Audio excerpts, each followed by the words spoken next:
तो पापियों के शरीर को खाली कराने के लिए यमराज के भयंकर दूत आते हैं। ओ बड़ा सा सिर, बड़ी बड़ी आंखें 3, बदबूदार शरीर, देखते ही भय डर लगता है। आप समझो कि भूत क्या दिखेंगे उस तरह के, मैंने समझो कि भूतों से कई गुना ज़्यादा कुरूपी वो दिखाई पड़ते हैं। भूत जब डरवाना होता है तो वो उस तरह का रूप बना लेते हैं, कई तरह का रूप बना लेते हैं। पहचान क्या भूतों की होती है? उनकी एड़ी आगे होती है, पंजा पीछे होता है। आप ये समझो कि जब गुरु को याद करते हैं गुरुमुख लोग, तो भूत उनके सामने नहीं टिकते हैं। उस वक्त के जागृत नाम जो होते हैं, जो सदगुरु जगाए हुए नाम को बताते हैं, उसी को बोलने में भी वो नहीं टिकते हैं, तो रूप बदलते रहते हैं। अब उनको किसी को जब डरवाना होता है तो बहुत कुरूपी रूप बना लेते हैं, भयंकर रूप बना लेते हैं। तो कहा गया भूत का रूप उस तरह का बनाएंगे जैसा उनका रूप और चेहरा होता है। किसका? यमराज के दूतों का। यमराज को हुक्म होता है कि जाओ आप इसको खाली कराओ, तो खुद तो वो नहीं आते हैं, हुक्म देने वाले भी यहाँ नहीं आते हैं। शक्तियाँ आती हैं नीचे की, जिनकी वहाँ तक पहुँच होती है, उनमें भी उसी तरह की ताकत वो भर देते हैं, उनको उसी तरह का पावर दे देते हैं, तो वो शक्तियाँ आती हैं। जैसे ऊपर लोगों की शक्तियाँ यहाँ धरती पर आती हैं, वो अन्य देश के मालिक कुल मालिक कभी भी नहीं आते। वो संतों को भेजते हैं, सत्पुरुष संतों को भेजते हैं, यानी समझो कि खुद नहीं आते। ऐसे ही यमराज खुद नहीं आते हैं, अपने दूतों को भेजते हैं। लेकिन जो काम यमराज करते हैं सजा देने का, वही काम वो भी आधा आते हैं तो सजा दे करके निकालते हैं। क्योंकि मोह हो जाता है, मोह सकल व्याधिन कर मूला।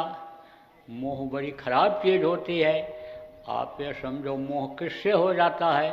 अपने इस शरीर से हो जाता है, अपने इस घर से हो जाता है, अपने परिवार वालों से हो जाता है।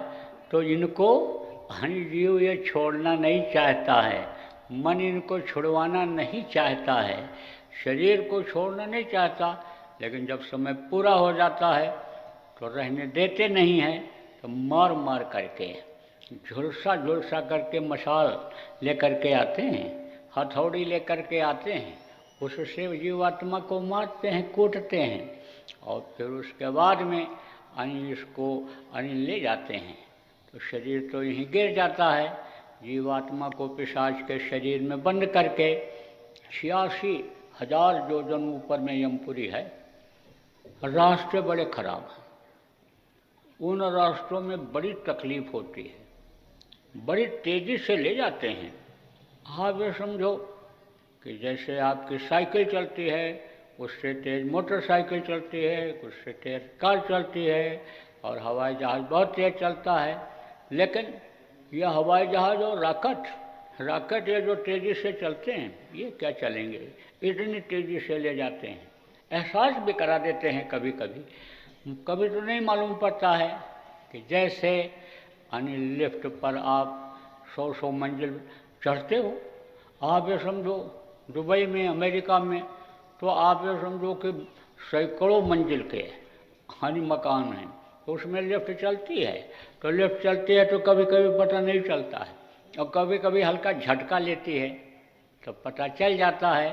तो ऐसे ही वो आभास करा देते हैं, जैसे तनिक सा कहीं रेल तेज़ी से जा रही है, खिड़की खोलो तो बड़ी तेज़ हवा आने लगती है, मोटर गाड़ी तेज़ चल रही है, पता नहीं चलता है, धीरे से थोड़ा सा कांच उसका खोल दो, शीशा खोल दो तो पता चल जाता। ऐसे एहसास भी करा देते।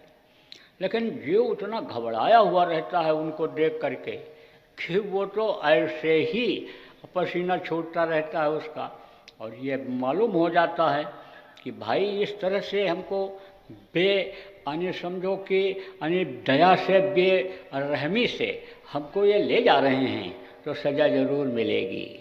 जैसे कोई अपराधी होता है तो उसको मालूम रहता है जब पकड़ा जाता है कि अब डंडे पड़ेंगे, हवालात में जेल में बंद होना पड़ेगा, तो अन्य समझ लो यही सोचता रहता है कि चलो ये तो छोड़ने वाले नहीं हैं, क्योंकि इनसे बहुत प्रार्थना करता है छोड़ दीजिए, तो ये छोड़ने वाले नहीं हैं, तो चलो इनके अधिकारी से ही बात करेंगे।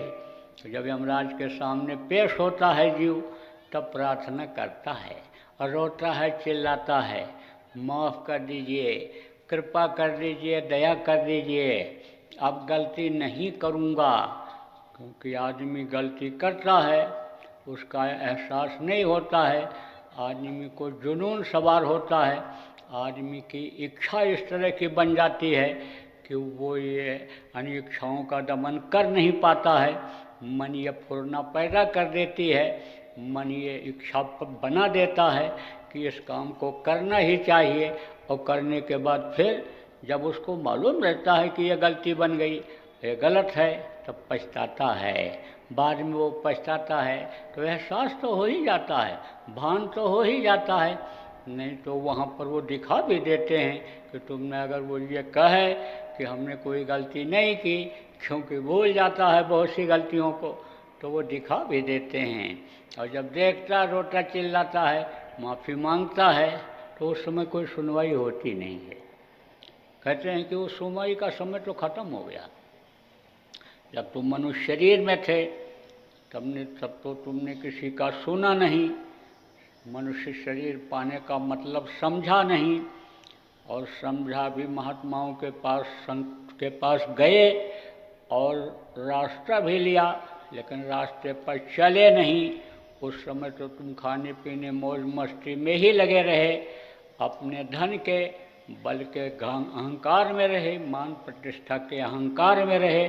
तो अब माफ़ी का वक्त ख़त्म हो गया, माफ़ी अब मिलने वाली नहीं है।